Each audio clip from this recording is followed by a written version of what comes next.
Hallelujah. ਧੰਨਵਾਦ ਪ੍ਰਭੂ ਜੀ। ਮੇਰਾ ਨਾਮ ਵਿਸ਼ਾਲਪ੍ਰੀਤ ਵਰਮਾ ਆ ਅਤੇ ਮੈਂ ਬੈਤਲਹਮ ਪੰਜਾਬੀ ਚਰਚ ਦਾ ਮੈਂਬਰ ਹਾਂ। ਅਤੇ ਰੀਸੈਂਟਲੀ ਮੇਰੇ ਜੀਵਨ 'ਚ ਇੱਕ ਬਹੁਤ ਵੱਡੀ ਗਵਾਹੀ ਹੋਈ ਹੈ ਜਿਹੜੀ ਮੈਂ ਤੁਹਾਡੇ ਨਾਲ ਸਾਰਿਆਂ ਨਾਲ ਸ਼ੇਅਰ ਕਰਨਾ ਚਾਹੁੰਦਾ। ਔਰ ਮੈਂ ਤੁਹਾਨੂੰ ਦੱਸਣਾ ਚਾਹੁੰਦਾ ਕਿ ਵਾਕਈ ਪ੍ਰਭੂ ਕਿੱਦਾਂ ਆਪਣੇ ਲੋਕਾਂ ਨੂੰ ਬਚਾ ਕੇ ਰੱਖਦਾ। ਔਰ ਇਹ ਵੀ ਦੱਸਣਾ ਚਾਹੁੰਦਾ ਕਿ ਅਕੋਰਡਿੰਗ ਟੂ ਬਾਈਬਲ ਵਰਸ ਦੱਸਦੀ ਹੈ 2 Corinthians 12:9 my grace is always more than enough for you and my power finds its full expression through your weakness. ਯਾਨੀ ਕਿ ਜਦੋਂ ਅਸੀਂ ਕਮਜ਼ੋਰ ਹੁੰਦੇ ਹਾਂ ਪਰਮੇਸ਼ਵਰ ਉਦੋਂ ਸਾਡੀ ਲਾਈਫ 'ਚ ਕੰਮ ਕਰਦਾ। ਜਦੋਂ ਅਸੀਂ ਉਚਾਈਆਂ 'ਤੇ ਹੁੰਦੇ ਹਾਂ, ਜਦੋਂ ਅਸੀਂ ਸਭ ਕੁਝ ਸਾਡੇ ਕੋਲ ਹੁੰਦਾ ਹੈ ਨਾ, ਅਤੇ ਅਸੀਂ ਬੜੇ ਖੁਸ਼ ਫੀਲ ਕਰਦੇ ਹਾਂ। ਮੇ ਬੀ ਆਤਮਾ ਉਸ ਵਕਤ ਤੁਹਾਨੂੰ ਗਾਈਡ ਨਾ ਕਰੇ, ਤੁਹਾਡੇ ਨਾਲ ਗੱਲਬਾਤ ਨਾ ਕਰੇ, ਪਰ ਜਿੱਦਾਂ ਪੌਲ ਦੱਸਦਾ ਕਿ ਜਦੋਂ ਮੈਂ ਵੀਕ ਹੁੰਦਾ ਅਤੇ ਪਰਮੇਸ਼ਵਰ ਦੀ ਸਾਮਰਥ ਮੇਰੇ ਉੱਪਰ ਉਤਰਦੀ ਆ। ਇਹ ਬਿਲਕੁਲ ਇਹੀ ਵਚਨ ਮੇਰੇ ਜੀਵਨ 'ਚ ਪੂਰਾ ਹੋਇਆ, ਕਿਉਂਕਿ ਪਿਛਲੇ ਦਿਨਾਂ 'ਚ ਮੈਂ ਇੱਕ ਇਹੋ ਜਿਹੀ ਮੋੜ 'ਤੇ ਸੀ ਜਿਹਦੇ 'ਚ ਮੇਰੇ ਆਪਣੇ ਲਾਈਫ ਦੇ ਵਿੱਚ ਮੈਨੂੰ ਲੱਗਾ ਕਿ ਮੈਂ ਵੀਕ ਹਾਂ। ਮੈਂ ਫੀਲ ਕੀਤਾ ਮੈਂ ਆਤਮਾ 'ਚ ਕਿ ਮੈਂ ਵੀਕ ਹੋ ਗਿਆ, ਅਤੇ ਪ੍ਰਭੂ ਨੇ ਮੈਨੂੰ ਸੰਭਾਲਿਆ ਔਰ ਬਹੁਤ ਜ਼ਬਰਦਸਤ ਤਰੀਕੇ ਨਾਲ ਮੇਰੇ ਜੀਵਨ 'ਚ ਕੰਮ ਕੀਤਾ। ਮੈਂ ਤੁਹਾਡੇ ਸਾਰਿਆਂ ਨਾਲ ਸ਼ੇਅਰ ਕਰਦਾ। ਲਾਸਟ ਵੀਕ ਮੈਂ ਆਪਣੇ ਕੰਮ 'ਤੇ ਗਿਆ। ਮੈਂ ਮੈਨਹੈਟਨ ਦੇ ਵਿੱਚ ਊਬਰ ਚਲਾਉਂਦਾ ਹੈਗਾ, ਊਬਰ ਲਿਫਟ, ਅਤੇ ਮੈਂ ਕੰਮ 'ਤੇ ਸੀਗਾ ਅਤੇ ਉੱਥੇ ਮੈਨੂੰ ਇੱਕ ਕਸਟਮਰ ਮਿਲਿਆ ਜਿਹਨੇ ਕਿ ਸਿਰਫ 2 ਬਲਾਕ ਜਾਣਾ ਸੀ। 3 ਬੰਦੇ ਸੀ, ਅਫਰੀਕਨ ਬੰਦੇ ਸੀ, ਸਿਰਫ 2 ਬਲਾਕ ਜਾਣਾ ਸੀ ਉਹਨਾਂ ਨੇ। ਅਤੇ ਮੇਰੀ ਗੱਡੀ ਉਹਨਾਂ ਨੇ ਸਭ ਤੋਂ ਬਲੈਕ ਹਾਈ ਔਡਰ ਕੀਤੀ ਉਹਨਾਂ ਨੇ। ਮੈਨੂੰ ਅੱਛਾ ਨਹੀਂ ਲੱਗਾ ਆਤਮਾ ਦੇ ਵਿੱਚ, ਮੈਨੂੰ ਲੱਗਾ ਕੁਛ ਰੋਂਗ ਆ। ਬਟ ਜਦੋਂ ਮੈਂ ਪਹਿਲਾਂ ਦੇਖਿਆ ਕਿ ਸਿਰਫ 2 ਬਲਾਕ ਜਾਣਾ, ਮੈਂ ਕਿਹਾ ਚਲੋ it's okay, let me do it. ਅਤੇ ਮੈਂ ਬਿਠਾਇਆ ਉਹਨਾਂ ਨੂੰ। ਆਈ ਥਿੰਕ ਮੈਂ 3 ਮਿੰਟ ਦੇ ਵਿੱਚ ਜੋਬ ਫਿਨਿਸ਼ ਕੀਤੀ ਆ। ਉਸ ਤੋਂ ਬਾਅਦ ਉਹ ਉਤਰ ਗਏ, ਕੁਛ ਨਹੀਂ ਹੋਇਆ। ਜਦੋਂ ਮੈਂ ਮੁੜ ਕੇ ਦੇਖਿਆ ਤਾਂ ਥੋੜ੍ਹੇ ਮੈਨੂੰ ਲੱਗਿਆ ਕਿ ਉਹ ਕਨਫਿਊਜ਼ ਜੇ ਸੀਗੇ ਅਤੇ ਉਹਨਾਂ ਨੂੰ ਕੁਛ ਸਮਝ ਨਹੀਂ ਆ ਰਹੀ ਸੀ ਕਿ ਕੀ ਹੋ ਰਿਹਾ, ਅਤੇ ਉਤਰ ਕੇ ਚਲੇ ਗਏ। ਉਸ ਤੋਂ ਬਾਅਦ ਥੋੜ੍ਹੇ ਅੱਧੇ ਘੰਟੇ ਬਾਅਦ ਦੇ ਟਾਈਮ ਦੇ ਬਾਅਦ ਮੈਂ ਦੇਖਿਆ ਕਿ ਮੇਰੀ ਗੱਡੀ ਦੇ ਵਿੱਚ ਇੱਕ ਬੈਗ ਛੱਡ ਗਏ ਨੇ ਉਹ।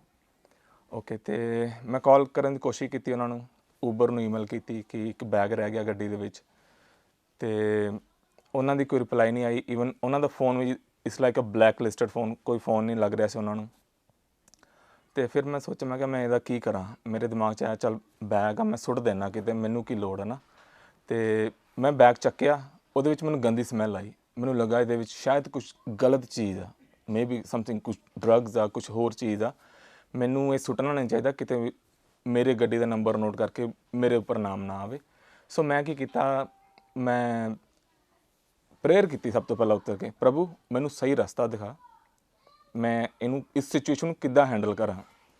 ਸੋ ਇਸੇ ਦੌਰਾਨ ਮੇਰੀ ਵਾਈਫ ਦਾ ਫੋਨ ਆਇਆ ਵੀ ਤੁਸੀਂ ਕੀ ਕਰ ਰਹੇ ਹੋ। ਮੈਂ ਦੱਸਿਆ, ਮੈਂ ਕਿਹਾ ਮੈਨੂੰ ਇੱਕ ਬੈਗ ਮਿਲਿਆ ਗੱਡੀ ਦੇ ਵਿੱਚ, ਅਤੇ ਉਹਨਾਂ ਨੇ ਕਿਹਾ ਕਿ ਇੱਦਾਂ ਕਰੋ ਤੁਸੀਂ ਇੱਕ ਵਾਰੀ ਬੈਗ ਨੂੰ ਖੋਲ੍ਹ ਲਓ ਕਿਉਂਕਿ ਤੁਸੀਂ ਲਾਇਬਲ ਹੋ ਗਏ ਇਸ ਚੀਜ਼ ਦੇ, ਦੇਖੋ ਕੀ ਆ ਉਹਦੇ ਵਿੱਚ। ਸੋ ਮੈਂ ਓਪਨ ਕੀਤਾ, ਅਤੇ ਜਿੱਦਾਂ ਮੈਂ ਓਪਨ ਕੀਤਾ ਉਹਦੇ ਵਿੱਚ ਮੈਨੂੰ ਗਨ ਦਿਖੀ, ਅਤੇ ਮੈਂ ਬਹੁਤ ਡਰ ਗਿਆ ਕਿਉਂਕਿ ਜ਼ਿੰਦਗੀ 'ਚ ਮੈਂ ਕਦੀ ਰੀਅਲ ਲਾਈਫ ਦੇ ਵਿੱਚ ਲਾਈਕ ਰੀਅਲ ਗਨ ਨਹੀਂ ਕਦੀ ਦੇਖੀ। ਅਤੇ ਮੈਂ ਫਟਾਫਟ ਬੈਗ ਬੰਦ ਕੀਤਾ ਅਤੇ ਗੱਡੀ 'ਚ ਸੁੱਟਿਆ। ਮੈਂ ਪ੍ਰੇਅਰ ਕਰ ਰਿਹਾ ਸੀ, ਪ੍ਰਭੂ ਮੈਂ ਹੁਣ ਕੀ ਕਰਾਂ। ਅਤੇ ਆਤਮਾ ਨੇ ਮੈਨੂੰ ਗਾਈਡ ਕੀਤਾ ਕਿ ਤੂੰ ਦੁਆ ਕਰ, ਪ੍ਰਭੂ ਤੇਰੇ ਨਾਲ ਆ। ਉਸ ਵਕਤ ਕੀ ਹੋਇਆ ਕਿ ਮੇਰੇ ਵਾਈਫ ਵੀ ਉੱਥੇ ਆ ਗਏ ਸੀ ਉਸ ਟਾਈਮ 'ਤੇ। ਅਸੀਂ ਦੋਨਾਂ ਨੇ ਡਿਸਾਈਡ ਕੀਤਾ ਕਿ ਅਸੀਂ ਜਾ ਕੇ ਇਹ ਬੈਗ ਪੁਲਿਸ ਨੂੰ ਦੇਵਾਂਗੇ।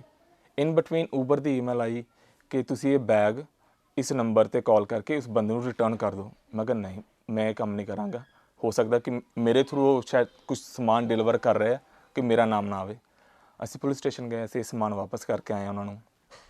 ਅਸੀਂ ਇਹ ਸਾਰਾ ਕੁਛ ਹੈਂਡਲ ਕੀਤਾ ਥਰੂ ਵਿਜ਼ਡਮ, ਗਾਈਡਨੈਸ, ਆਤਮਾ ਦੇ ਨਾਲ ਇਸ ਸਿਚੁਏਸ਼ਨ ਨੂੰ ਹੈਂਡਲ ਕੀਤਾ। ਬਟ ਉਸ ਤੋਂ ਬਾਅਦ ਜੋ ਡਰ ਮੇਰੇ ਦਿਲ 'ਚ ਬੈਠ ਗਿਆ ਕਿ ਸ਼ਾਇਦ ਉਹ ਕਿਤੇ ਗਨ ਮੈਨੂੰ ਲੁੱਟਣ ਲਈ ਆਏ ਸੀ, ਮੈਨੂੰ ਮਾਰਨ ਲਈ ਆਏ ਸੀ, ਕਿਉਂਕਿ ਅੱਜ ਕੱਲ੍ਹ ਇੰਸੀਡੈਂਟਸ ਬਹੁਤ ਹੋ ਰਹੇ ਮੈਨਹੈਟਨ ਦੇ ਵਿੱਚ। ਤੁਸੀਂ ਜਾਓ, it's not safe to go there, but situation ਇੱਦਾਂ ਦੀ ਹੈ ਕਿ ਮੈਨੂੰ ਮਜਬੂਰੀ ਦੇ ਵਿੱਚ ਜਾਣਾ ਪੈ ਰਿਹਾ ਅੱਜ ਕੱਲ੍ਹ। ਸੋ ਮੈਂ ਗਿਆ, ਜਦੋਂ ਮੈਂ ਜਾ ਕੇ ਜਦੋਂ ਕੋਈ ਇੰਸੀਡੈਂਟ ਤੁਹਾਡੇ ਨਾਲ ਹੁੰਦਾ ਆ ਰੀਅਲ ਲਾਈਫ ਦੇ ਵਿੱਚ, ਸੋ ਤੁਸੀਂ ਉਸ ਟਾਈਮ ਤੁਸੀਂ ਸੋਚਦੇ ਨਹੀਂ ਕੀ ਹੋ ਗਿਆ, ਬਟ ਬਾਅਦ ਵਿੱਚ ਤੁਹਾਨੂੰ ਰਿਅਲਾਈਜ਼ ਹੁੰਦਾ ਕਿ ਤੁਸੀਂ ਕਿਹੜੀ ਸਿਚੁਏਸ਼ਨ 'ਚੋਂ ਨਿਕਲ ਕੇ ਆਏ ਆ। ਆਈ ਵਾਜ਼ ਲਾਈਕ 2 ਦਿਨ ਮੈਂ ਬਿਲਕੁਲ ਆਤਮਾ ਦੇ ਵਿੱਚ, ਆਪਣੀ ਆਤਮਾ ਦੇ ਵਿੱਚ ਬਹੁਤ ਵੀਕ ਫੀਲ ਕਰ ਰਿਹਾ ਸੀ। ਮੇਰੇ ਬ੍ਰਦਰ ਵਿਜੇ ਹੈਗੇ, ਉਹਨਾਂ ਦੀ ਫੈਮਿਲੀ ਜਿਨ੍ਹਾਂ ਦੇ ਮੈਂ ਅੱਜ ਕੱਲ੍ਹ ਰਹਿ ਰਿਹਾ, ਉਹਨਾਂ ਨੇ ਸਾਰਿਆਂ ਨੇ, ਪਰਿਵਾਰ ਨੇ ਮੇਰੇ ਨਾਲ ਰਲ ਕੇ ਦੁਆ ਕੀਤੀ ਹੈ। ਅਸੀਂ ਲਗਾਤਾਰ ਇੱਕ ਬਾਈਬਲ ਨੂੰ ਫੋਲੋ ਅਪ ਕਰ ਰਹੇ ਹਾਂ, ਸਟੱਡੀ ਕਰ ਰਹੇ ਹਾਂ ਸਾਰਿਆਂ ਨੇ ਰਲ ਕੇ। ਉਸ ਰਾਤ ਅਸੀਂ ਬੈਠ ਕੇ ਇੱਕ ਦੁਆ ਕਰ ਰਹੇ ਸੀ। ਉਹਦੇ ਵਿੱਚ ਵਚਨ ਆਇਆ ਸਾਡੇ ਕੋਲ 2 Corinthians ਉਹਦੀ 12:9 ਕਿ ਮੇਰੀ ਗ੍ਰੇਸ ਤੇਰੇ ਲਈ ਸਫੀਸ਼ੀਐਂਟ ਆ ਤੇ ਮੈਂ ਉਦੋਂ ਹੀ ਆਪਣੇ ਆਪ ਨੂੰ ਜ਼ਾਹਿਰ ਕਰਦਾ ਜਦੋਂ ਤੂੰ ਕਮਜ਼ੋਰ ਹੁੰਦਾ। ਵਾਕਈ ਮੈਂ ਕਮਜ਼ੋਰ ਫੀਲ ਕਰ ਰਿਹਾ ਸੀ। ਤੇ ਮੈਂ ਫਿਰ ਜਾ ਕੇ ਅਸੀਂ ਸਾਰਿਆਂ ਨੇ ਇਕੱਠੇ ਦੁਆ ਕੀਤੀ। ਰਾਤ ਨੂੰ ਜਦ ਸੁੱਤਾ ਤੇ ਸੁਪਨੇ ਦੇ ਵਿੱਚ ਮੈਨੂੰ ਪ੍ਰਭੂ ਨੇ ਪੂਰੇ ਦਰਸ਼ਨ ਦਿੱਤੇ ਆ, ਪੂਰੇ ਮੈਨੂੰ ਦੱਸਿਆ ਕਿ ਮੈਂ ਤੈਨੂੰ ਕਿਸ ਤਰ੍ਹਾਂ ਬਚਾਇਆ। ਮੈਂ ਤੁਹਾਨੂੰ ਉਹ ਦੱਸਣਾ ਚਾਹੁੰਦਾ। ਰਾਤ ਨੂੰ ਜਦ ਮੈਂ ਸੋ ਰਿਹਾ ਸੀ ਤੇ ਸੁਪਨੇ ਦੇ ਵਿੱਚ ਮੈਨੂੰ ਡੈਵਲ ਸ਼ੈਤਾਨ ਮੈਨੂੰ ਕਹਿ ਰਿਹਾ ਮੈਂ ਤੇਰੀ ਗੱਡੀ 'ਚ ਬੈਠਣਾ। ਮੈਂ ਕਿਹਾ ਮੈਂ ਤੈਨੂੰ ਆਪਣੀ ਗੱਡੀ 'ਚ ਨਹੀਂ ਬਿਠਾਉਣਾ। ਓਕੇ। ਤੇ ਕਹਿੰਦਾ ਨਹੀਂ ਮੈਂ ਤੇਰੀ ਗੱਡੀ 'ਚ ਬੈਠਣਾ। ਮੈਂ ਕਿਹਾ ਨਹੀਂ ਮੈਂ ਤੈਨੂੰ ਆਪਣੀ ਗੱਡੀ 'ਚ ਨਹੀਂ ਬਿਠਾਉਣਾ। ਮੈਨੂੰ ਕਹਿ ਰਿਹਾ ਓਕੇ ਮੇਰੇ ਨਾਲ ਗੱਲ ਕਰ ਬੈਠ ਕੇ, ਤੂੰ ਬੜਾ ਕ੍ਰਿਸਚਨ ਬੰਦਾ ਬਣਿਆ ਫਿਰਦਾ, ਮੇਰੇ ਨਾਲ ਗੱਲ ਕਰ, ਦੱਸ ਤੂੰ ਵੀ ਕਰ ਤੇ ਤੇਰੇ ਵਾਈਫ ਵੀ ਕਰੇ ਬੈਠ ਕੇ ਕਿ ਦੱਸੋ ਸਾਡੇ 'ਚ ਅਸੀਂ ਤੁਹਾਡੇ ਵਿੱਚ ਕੀ ਫ਼ਰਕ ਆ, ਤੁਸੀਂ ਕਿਉਂ ਇਸ ਰੱਬ ਨੂੰ ਮੰਨਦੇ ਹੋ, ਕਿਉਂ ਤੁਸੀਂ ਯਿਸੂ ਮਸੀਹ ਦੇ ਪਿੱਛੇ ਚੱਲਦੇ ਹੋ, ਦੱਸ ਮੈਨੂੰ। ਮੈਂ ਕਿਹਾ ਓਕੇ ਮੈਂ ਤੈਨੂੰ ਦੱਸਾਂਗਾ। ਅਸੀਂ ਬੈਠੇ ਉਹਦੇ ਨਾਲ, ਉਹ ਮੇਰਾ ਆਮੋ ਸਾਹਮਣੇ ਬੈਠ ਕੇ ਗੱਲਾਂ ਕਰ ਰਿਹਾ। ਮੈਨੂੰ ਕਹਿ ਰਿਹਾ ਦੇਖ ਕੁਛ ਅਲੱਗ ਨਹੀਂ ਆ, ਸਾਰੇ ਰਸਤੇ ਇੱਕ ਆ, ਸਭ ਕੁਛ ਇੱਕ ਆ। ਔਰ ਮੈਂ ਪਵਿੱਤਰ ਆਤਮਾ ਜੀ ਆਪਣੇ ਸੁਪਨੇ 'ਚ ਦੁਆ ਕਰ ਰਿਹਾ। ਪਵਿੱਤਰ ਆਤਮਾ ਮੈਨੂੰ ਦੱਸ ਮੈਨੂੰ ਕੀ ਕਹਾਂ। ਉਸ ਵਕਤ ਮੈਂ ਦੇਖਿਆ ਕਿ ਆਸਮਾਨ ਤੋਂ ਇੱਕ ਹਨੇਰੀ ਚੱਲ ਰਹੀ ਆ ਜੋ ਕਿਸੇ ਨੂੰ ਨਹੀਂ ਦਿਖ ਰਹੀ। ਮੈਂ ਔਰ ਮੇਰੀ ਵਾਈਫ ਬੈਠੇ ਆ, ਉਹ ਮੇਰੇ ਸਾਹਮਣੇ ਖੜਾ ਆ। ਮੈਨੂੰ ਕਹਿ ਰਿਹਾ ਤੂੰ ਗਲਤ ਰਸਤੇ 'ਤੇ ਆ। ਮੈਂ ਕਿਹਾ ਨਹੀਂ ਮੇਰਾ ਪ੍ਰਭੂ ਦਾ ਰਸਤਾ ਸਹੀ ਆ। ਕਿਉਂ ਸਹੀ ਆ? ਕਹਿੰਦਾ ਮੈਂ ਆਪਣਾ ਹੱਥ ਆਸਮਾਨ ਵੱਲ ਚੱਕ ਰਿਹਾ ਸੁਪਨੇ ਦੇ ਵਿੱਚ। ਮੈਂ ਕਹਿ ਰਿਹਾ ਕਿਉਂਕਿ ਮੇਰੇ ਪ੍ਰਭੂ ਨੇ ਮੇਰੇ ਲਈ ਜਾਨ ਦਿੱਤੀ ਆ, ਇਸ ਲਈ ਇਹ ਰਸਤਾ ਸਹੀ ਆ। ਮੇਰੇ ਪ੍ਰਭੂ ਨੇ ਆਪਣਾ ਖੂਨ ਆਪਣੇ ਲੋਕਾਂ ਦੇ ਲਈ ਦਿੱਤਾ, ਇਸ ਲਈ ਇਹ ਰਸਤਾ ਸਹੀ ਆ। ਇੰਨੀ ਗੱਲ ਕਰਦੇ ਹੀ ਇੱਕ ਤੂਫਾਨ ਮੈਂ ਆਪਣੇ ਉੱਪਰ ਆਂਦਾ ਦੇਖ ਰਿਹਾ ਨਾ ਸੁਪਨੇ ਦੇ ਵਿੱਚ। ਇੱਕ ਆਂਧੀ ਆ ਰਹੀ ਆ। ਉਸ ਆਂਧੀ ਦੇ ਵਿੱਚ ਇੱਦਾਂ ਫੀਲ ਹੋ ਰਿਹਾ ਮੈਨੂੰ ਕਿ ਮੇਰੇ ਆਸ-ਪਾਸੇ ਜੋ ਵੀ ਚੀਜ਼ ਸਭ ਕੁਛ ਹਵਾ 'ਚ ਉੱਡ ਚੁੱਕੀ ਆ, ਕੋਈ ਮੇਰੇ ਅੱਗੇ ਨਹੀਂ ਆ। ਮੈਂ ਮੇਰੀ ਵਾਈਫ ਖੜੇ ਆ ਔਰ ਅਸੀਂ ਜ਼ੋਰ ਦੀ ਆਤਮਾ 'ਚ ਦੁਆ ਕਰ ਰਹੇ ਹਾਂ, ਪ੍ਰਾਰਥਨਾ ਕਰ ਰਹੇ ਹਾਂ, ਰੋ ਕੇ। ਮੈਂ ਜ਼ਿੰਦਗੀ 'ਚ ਕਦੀ ਐਕਸਪੀਰੀਅੰਸ ਨਹੀਂ ਕੀਤਾ। ਮੈਂ ਸੁਪਨੇ ਦੇ ਵਿੱਚ ਹੱਥ ਆਸਮਾਨ ਵੱਲ ਕਰਕੇ ਬੋਲ ਰਿਹਾ ਸੀ ਪ੍ਰਭੂ ਯਿਸੂ ਤੇਰੇ ਲਹੂ ਦੀ ਜੈ। ਔਰ ਵਾਕਈ ਜਦੋਂ ਮੇਰੀ ਅੱਖ ਖੁੱਲੀ 2:14 ਤੇ ਐਗਜ਼ੈਕਟਲੀ ਮੇਰੀ ਅੱਖ ਖੁੱਲੀ, ਮੇਰਾ ਹੱਥ ਆਸਮਾਨ 'ਚ ਉੱਪਰ ਹਵਾ 'ਚ ਇਸੇ ਤਰ੍ਹਾਂ ਸੀ। ਔਰ ਮੈਂ ਬਾਰ-ਬਾਰ ਇਹੀ ਬੋਲ ਰਿਹਾ ਸੀ ਯਿਸੂ ਤੇਰੇ ਲਹੂ ਦੀ ਜੈ। ਔਰ ਮੈਂ ਪਵਿੱਤਰ ਆਤਮਾ ਦੇ ਵਿੱਚ ਭਰ ਕੇ ਦੁਆ ਕਰ ਰਿਹਾ ਸੀ ਯਿਸੂ ਤੇਰੇ ਲਹੂ ਦੀ ਜੈ। ਪਵਿੱਤਰ ਆਤਮਾ ਮੈਨੂੰ ਗਾਈਡ ਕਰ ਰਿਹਾ ਸੀ, ਮੈਨੂੰ ਲੀਡ ਕਰ ਰਿਹਾ ਸੀ। ਔਰ ਮੇਰੇ ਥਰੂ ਉਹ ਵਰਡ ਜੋ ਮੈਂ ਅੱਜ ਤੱਕ ਕਦੀ ਨਹੀਂ ਬੋਲੇ, ਜੋ ਜ਼ੁਬਾਨ ਮੈਂ ਅੱਜ ਤੱਕ ਕਦੀ ਨਹੀਂ ਬੋਲੀ, ਮੈਂ ਬਾਰ-ਬਾਰ ਬੋਲ ਰਿਹਾ ਸੀ। ਜਦ ਮੇਰੀ ਵਾਈਫ ਉੱਠੀ ਆ, ਉਹਨਾਂ ਨੇ ਦੇਖਿਆ ਕਿ ਇਹ ਵਾਕਈ ਇਹ ਸੁਪਨਾ ਨਹੀਂ ਹੈ, ਇਹ ਹੁਣ ਇੱਕ ਹਕੀਕਤ ਦੇ ਵਿੱਚ ਦੁਆ ਹੋ ਰਹੀ ਹੈ, ਹਕੀਕਤ ਦੇ ਵਿੱਚ ਰੀਅਲ ਲਾਈਫ ਦੇ ਵਿੱਚ ਇਹ ਵਰਸ਼ਿਪ ਕਰ ਰਿਹਾ।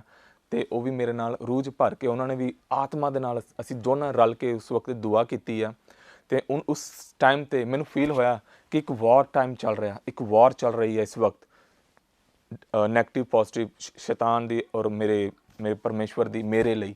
ਅਸੀਂ ਉਹ ਫਾਈਟ ਆਤਮਾ ਦੇ ਵਿੱਚ ਕੀਤੀ ਆ। ਔਰ ਮੈਨੂੰ ਫੀਲ ਹੋ ਰਿਹਾ ਕਿ ਸ਼ੈਤਾਨ ਹਾਰ ਰਿਹਾ, ਉਹ ਚੀਜ਼ ਸਾਡੇ ਜੀਵਨ ਤੋਂ ਜਾ ਰਹੀ ਆ, ਉਹ ਨੈਗੇਟਿਵਿਟੀ, ਉਹ ਡਰ, ਉਹਦੀ ਟੈਰੀਟਰੀ ਸਾਡੇ ਲਾਈਫ 'ਚ ਖਤਮ ਹੋ ਰਹੀ, ਮੈਂ ਫੀਲ ਕੀਤਾ। ਔਰ ਅਸੀਂ ਉਸ ਰਾਤ ਉਸ ਲੜਾਈ ਦੇ ਵਿੱਚ ਅਸੀਂ ਵਿਜੇ ਰਹੇ ਹਾਂ, ਅਸੀਂ ਵਿਕਟੋਰੀਅਸ ਰਹੇ ਹਾਂ ਇਨ ਦਾ ਨੇਮ ਆਫ ਜੀਸਸ। ਕਿਉਂਕਿ ਜਿੱਤ ਤਾਂ ਹਮੇਸ਼ਾ ਸਾਡੀ ਆ, ਜਿੱਤ ਹਮੇਸ਼ਾ ਸਾਡੀ, ਕਿਉਂਕਿ ਪਰਮੇਸ਼ਵਰ ਨੇ ਕਿਹਾ ਕਿ ਤੁਸੀਂ ਆਲਰੇਡੀ ਜਿੱਤੇ ਹੋਏ ਹੋ, ਜਸਟ ਤੁਸੀਂ ਡਿਕਲੇਅਰ ਕਰਨਾ। ਸੋ ਉਸ ਰਾਤ ਅਸੀਂ ਇਸ ਚੀਜ਼ ਨੂੰ ਡਿਕਲੇਅਰ ਕੀਤਾ through Holi spirit, through the guidance of my prayer warriors and throw the power of spirit. ਔਰ ਆਈ ਥਿੰਕ ਮੈਂ ਐਕਸਪੀਰੀਅੰਸ ਇਹ ਤੁਹਾਨੂੰ ਕਦੀ ਐਕਸਪਲੇਨ ਕਰ ਹੀ ਨਹੀਂ ਪਾਵਾਂਗਾ, ਕਿਉਂਕਿ ਜੋ ਆਤਮਾ ਨਾਲ ਭਰਦੇ ਆ ਉਹ ਐਕਸਪੀਰੀਅੰਸ ਐਕਸਪਲੇਨ ਕਰਨ ਵਾਲਾ ਨਹੀਂ ਹੁੰਦਾ, ਜਦ ਕਿ ਉਹ ਸਿਰਫ ਮਹਿਸੂਸ ਕਰ ਸਕਦੇ, ਤੁਸੀਂ ਉਹਨੂੰ ਐਕਸਪ੍ਰੈਸ ਨਹੀਂ ਕਰ ਸਕਦੇ। ਔਰ ਜਦ ਮੇਰੇ 'ਤੇ ਆਤਮਾ ਆਇਆ, ਮੈਂ ਜ਼ੋਰ ਦੀ ਯਿਸੂ ਦੇ ਲਹੂ ਦੀ ਜੈ ਬੋਲ ਰਿਹਾ, ਪਵਿੱਤਰ ਆਤਮਾ 'ਚ ਦੁਆ ਕਰ ਰਿਹਾ ਰਾਤ ਨੂੰ। ਮੈਨੂੰ ਇੱਦਾਂ ਲੱਗ ਰਿਹਾ ਜਿਸ ਜਗ੍ਹਾ 'ਤੇ ਮੈਂ ਬੈਠਾ, ਜਿਸ ਘਰ 'ਚ ਮੈਂ ਬੈਠਾ, ਉਸ ਘਰ ਤੋਂ ਪ੍ਰਭੂ ਨੇ ਆਪਣਾ ਕੰਮ ਸ਼ੁਰੂ ਕੀਤਾ ਆ ਔਰ ਇਹ ਕੰਟੀਨਿਊ ਹੋਏਗਾ। ਔਰ ਇਸ ਜਗ੍ਹਾ ਤੋਂ ਬਹੁਤ ਸਾਰੀਆਂ ਰੂਹਾਂ ਬਚਾਈਆਂ ਜਾਣਗੀਆਂ।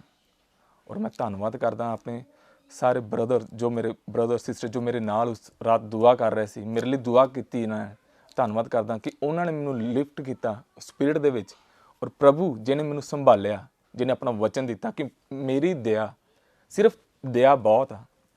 ਅਤੇ ਉਹ ਵਾਕਈ ਪ੍ਰਭੂ ਨੇ ਉਸ ਵੀਕਨੈਸ ਦੇ ਵਿੱਚ ਆਪਣੇ ਆਪ ਨੂੰ ਜ਼ਾਹਿਰ ਕੀਤਾ ਅਤੇ ਮੈਨੂੰ ਸਟਰੋਂਗ ਬਣਾਇਆ। ਉਸ ਦਿਨ ਤੋਂ ਲੈ ਕੇ ਮੈਨੂੰ ਹੁਣ ਇੱਕ ਵੀਕ ਹੋ ਗਿਆ, ਬਿਲਕੁਲ ਕੋਈ ਡਰ ਨਹੀਂ ਲੱਗ ਰਿਹਾ। ਮੈਂ ਪੂਰਾ ਸਟਰੋਂਗ ਆ ਪ੍ਰਭੂ ਦੇ ਵਿੱਚ। ਮੈਨੂੰ ਕੋਈ ਡਰ ਦਾ ਆਤਮਾ ਨਹੀਂ ਹੈ, ਕੋਈ ਭੈ ਦਾ ਆਤਮਾ ਨਹੀਂ ਮੇਰੇ ਵਿੱਚ। ਉਸ ਦਿਨ ਮੈਨੂੰ ਆਤਮਾ ਨੇ ਕਲੀਅਰਲੀ ਵਿਜ਼ਨ ਦਿਖਾਇਆ ਰਾਤ ਨੂੰ ਕਿ ਜਿਸ ਤਰ੍ਹਾਂ ਡੈਨੀਅਲ ਡੈਨ ਦੇ ਵਿੱਚ ਸੁੱਟਿਆ ਗਿਆ, ਸ਼ੇਰਾਂ ਦੀ ਗੁਫਾ 'ਚ ਸੁੱਟਿਆ ਗਿਆ ਸੀ, ਅਤੇ ਮੈਂ ਉਹਨਾਂ ਦੇ ਮੂੰਹ ਬੰਦ ਕੀਤੇ ਹੋਏ ਸੀ। ਬਿਲਕੁਲ ਇਸੇ ਤਰ੍ਹਾਂ ਜਦ ਤੂੰ ਆਪਣੀ ਗੱਡੀ 'ਚ ਬੈਠਾ ਸੀ ਨਾ, ਅਤੇ 3 ਸ਼ੇਰ ਤੇਰੀ ਗੱਡੀ 'ਚ ਆ ਕੇ ਬੈਠੇ ਸੀ, ਅਤੇ ਮੈਂ ਉਹਨਾਂ ਦੇ ਹੱਥਾਂ ਨੂੰ, ਉਹਨਾਂ ਦੇ ਮੂੰਹਾਂ ਨੂੰ, ਉਹਨਾਂ ਦੇ ਕੰਮਾਂ ਨੂੰ ਰੋਕ ਰੱਖਿਆ ਸੀ, ਅਤੇ ਉਹ ਇੰਨੇ ਕਨਫਿਊਜ਼ਡ ਹੋ ਗਏ ਸੀ ਕਿ ਆਪਣੇ ਹਥਿਆਰ ਤੇਰੀ ਗੱਡੀ 'ਚ ਛੱਡ ਕੇ ਭੱਜ ਗਏ ਸੀ। ਮੈਂ ਵਾਕਈ, ਮੈਨੂੰ ਇਹ ਸਾਰਾ ਵਿਜ਼ਨ ਮੇਰੇ ਅੱਖਾਂ ਦੇ ਸਾਹਮਣੇ ਚੱਲ ਰਿਹਾ। ਪ੍ਰਭੂ ਮੇਰੇ ਨਾਲ ਗੱਲਾਂ ਕਰ ਰਿਹਾ, ਉਹ ਮੈਨੂੰ ਦੱਸ ਰਿਹਾ ਕਿ ਇੱਕ ਰੀਜ਼ਨ ਤੋਂ ਮੈਂ ਤੈਨੂੰ ਇਸ ਘਰ 'ਚ ਲੈ ਕੇ ਆਇਆ, ਇਸ ਜਗ੍ਹਾ 'ਤੇ ਲੈ ਕੇ ਆਇਆ, ਕਿਉਂਕਿ ਇਸ ਜਗ੍ਹਾ ਤੋਂ, ਇਸ ਟੈਰੀਟੋਰੀ ਦੇ ਵਿੱਚ ਮੈਂ ਆਪਣਾ ਕੰਮ ਕਰਨਾ, ਮੈਂ ਆਪਣੇ ਲੋਕਾਂ ਨੂੰ ਬਚਾਉਣਾ, ਆਪਣਾ ਇੱਕ ਗੜ੍ਹ ਬਣਾਉਣਾ ਆਪਣਾ। ਸੋ ਪ੍ਰੇਜ਼ ਗਾਡ, ਮੈਂ ਧੰਨਵਾਦ ਕਰਦਾ ਪ੍ਰਭੂ ਦਾ, ਜਿਹਨੇ ਮੈਨੂੰ ਸਟਰੋਂਗ ਬਣਾਇਆ, ਜਿਹਨੇ ਮੈਨੂੰ ਆਪਣੇ ਵਿੱਚ ਸੰਭਾਲਿਆ, ਔਰ ਜਦ ਮੈਂ ਵੀਕ ਸੀ ਤਾਂ ਮੈਨੂੰ ਇੱਕ ਆਸ਼ਾ, ਮੈਨੂੰ ਇੱਕ ਹੋਪ ਦਿੱਤੀ। ਮੈਂ ਧੰਨਵਾਦ ਕਰਦਾ। ਸਾਰੀ ਮਹਿਮਾ ਮੈਂ ਆਪਣੇ ਪ੍ਰਭੂ ਯਿਸੂ ਮਸੀਹ ਨੂੰ ਦੇਣਾ, ਪ੍ਰਭੂ ਯਿਸੂ ਮਸੀਹ ਦੇ ਨਾਂ 'ਚ। ਆਮੇਨ। ਧੰਨਵਾਦ ਸਾਰਿਆਂ ਨੂੰ ਮੇਰੇ ਵੱਲੋਂ ਜੈ ਮਸੀਹ ਦੀ।